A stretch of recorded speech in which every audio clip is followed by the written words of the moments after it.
Hello, guys, and welcome back to my YouTube channel. My name is Vijeta, and today we shall be doing something different. I will be discussing the famous openings of novels, literature enthusiasts, and net preparing candidates. Both are welcome to enjoy the video. Let us begin. 1801. I have just returned from a visit to my landlord, the solitary neighbor that I shall be troubled with. Emily Bronte, Wuthering Heights, written in 1847. There should be 124 was spiteful. Toni Morrison, Beloved, 1987. A screaming comes across the sky. Thomas Pynchon or Thomas Pynchon, Gravity's Rainbow, 1973. All this happened, more or less. Kurt Vonnegut, Slaughterhouse-Five, 1969. Call Me Ishmael, Herman Melville, Moby Dick, 1851. Happy families are all alike. Every unhappy family is unhappy in its own way. Leo Tolstoy, Anna Karenina, 1877, translated by Constance Garnett. He was an old man who fished alone in a skiff in the Gulf Stream, and he had gone 84 days now without taking a fish. Ernest Hemingway, The Old Man and the Sea, 1952. I'm a sick man. I'm a spiteful man. Fyodor Dostoevsky, Notes from Underground, 1864, translated by Michael R. Katz. I had this story, bit by bit, from various people, and, as generally happens in such cases, each time it was a different story. Edith Wharton, Ethan Frome, 1911.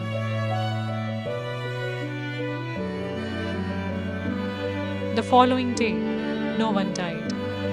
Jose Saramago, Death at Intervals, 2005. I was the shadow of the waxing slate, but the false azure in the window pane. Vladimir Nabokov, Pale Fire, 1962. I am an invisible man. No, I'm not a spook like those who haunted Edgar Allan Poe. Nor am I one of your Hollywood movie ectoplasms.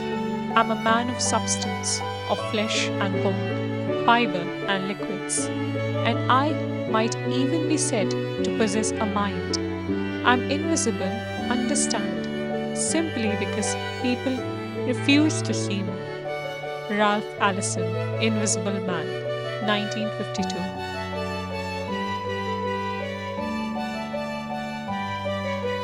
If you really want to hear about it, the first thing you'll probably want to know is where I was born and what my lousy childhood was like and how my parents were occupied and all before they had me. And all that David Copperfield, not Copperfield, it's Copperfield, and all that David Copperfield kind of crap. But I don't feel like going into it if you want to know the truth. J.D. Salinger, The Catcher in the Rye, 1951. I don't know if it is Salinger or Salinger. Just let me know in the comments. It is a truth universally acknowledged that a single man in possession of a good fortune must be in want of a wife. Jane Austen, Pride and Prejudice, 1813. It was a bright, cold day in April, and the clocks were striking 13. George Orwell, 1984, 1949. It was a dark and stormy night.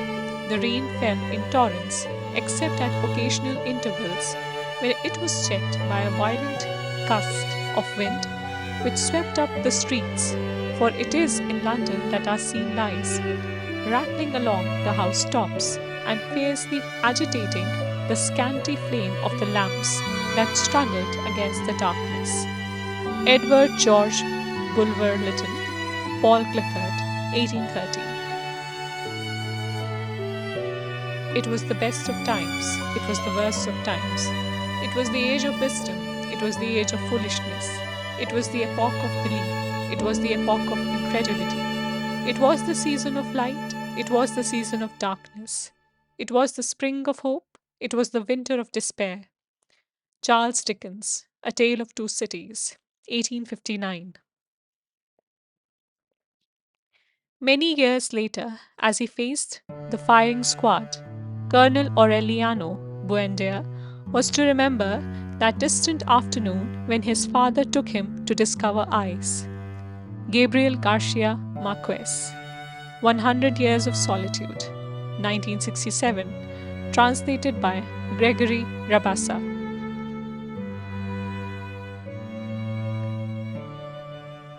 Mrs. Dalloway said she would buy the flowers herself. Virginia Woolf, Mrs. Dalloway, 1925. Once an angry man dragged his father along the ground through his own orchard. "Stop!" cried the groaning old man at last. "Stop! I did not drag my father beyond this tree." Gertrude Stein, The Making of Americans, 1925. Once upon a time, and a very good time it was, there was a moo cow coming down along the road. And this moo cow that was coming down along the road met a nice little boy named Baby Taku. James Joyce, A Portrait of the Artist as a Young Man, 1916. One summer afternoon, Mrs. Ediba Mas came home from a Tupperware party whose hostess had but perhaps too much kirsch in the fondue to find that she, Ediba, had been named executor, or she supposed executrix, of the estate of one Pierce Inverarity, a California real agent mogul who had once lost $2 million in his spare time, but still had assets numerous and tangled enough to make the job of sorting it all out more than honorary. The name of the book is Thomas Pynchon's The Crying of Lot 49, written in 1966. River Run past Eve and Adams, from swerve of shore to bend of bay, brings us by a commodious picus of recirculation back to Howth Castle and environs. James Joyce, Finnegan's Wake, 1939.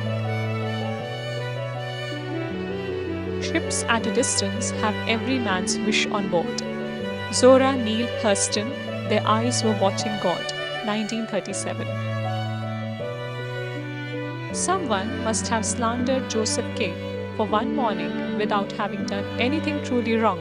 He was arrested. Franz Kafka, The Trial, 1925, translated by Rion Mitchell. Somewhere in Almancha, in a place whose name I do not care to remember, a gentleman lived not long ago, one of those who has a lance, an ancient shield on a shelf, and keeps a skinny nag and a greyhound for racing. Miguel de Cervantes, Don Quixote, 1605, translated by Edith Grossman. I became what I am today at the age of 12, on a frigid overcast day in the winter of 1975. Khaled Hosseini, The Kite Runner, 2003. Stately, plump Buck Mulligan came from the stairhead, bearing a bowl of lather on which a mirror and a razor lay crossed. James Joyce, Ulysses, 1922. The Miss Lonely Hearts of the New York Post Dispatch. Are you in trouble? Do you need advice? Write to Miss Lonely Hearts and she will help you. Sat at his desk and stared at a piece of white cardboard. Nathaniel West, Miss Lonely Hearts, 1933. The sun shone, having no alternative, on the nothing new. Samuel Beckett, Murphy, 1938. There is a lovely road that runs from Ixopo into the hills. These hills are grass covered and rolling, and they are lovely beyond any thinking of it. Alan Paton, Cry, the Beloved Country, 1948. There was a boy called Ostis Clarence Scrub, and he almost deserved it. C.S. Lewis, The Voyage of the Dawn Treader, 1952. This is the saddest story I have ever heard. Ford Madox Ford, The Good Soldier, 1915. Through the fence between the curling flower spaces, I could see them hitting. William Faulkner, The Song and the Fury, 1929. When he was nearly 13, my brother, Jem, got his arm badly broken at the elbow. Harper Lee, To Kill a Mockingbird, 1960. When Mr. Bilbo Baggins of Bag End announced that he would shortly be celebrating his 11th birthday with a party of special magnificence, there was much talk and excitement in Hobbiton. J.R.R. Tolkien, The Lord of the Rings, 1954-1955. Whether I shall turn out to be the hero of my own life, or whether that station will be held by anybody else, these pages must show. Charles Dickens, David Copperfield, 1850. You are about to begin reading Italo Calvino's new novel, If on a Winter's Night a Traveller. Italo Calvino, If on a Winter's Night a Traveller, 1979, translated by William Weaver. You don't know about me without you have read a book by the name of The Adventures of Tom Sawyer, but that ain't no matter. Mark Twain, Adventures of Huckleberry Finn, 1885. The sky above the port was the color of television, tuned to a dead channel. William Gibson, Neuromancer, 1984. Where now? Who now? When now?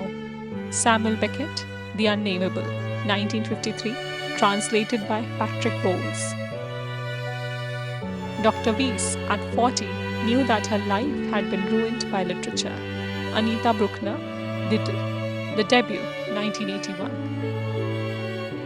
For the desk of His Excellency Wen Jiabao, the Premier's Office, Beijing, capital of the freedom-loving nation of China, Aravind Adhika, The White Tiger, 2008.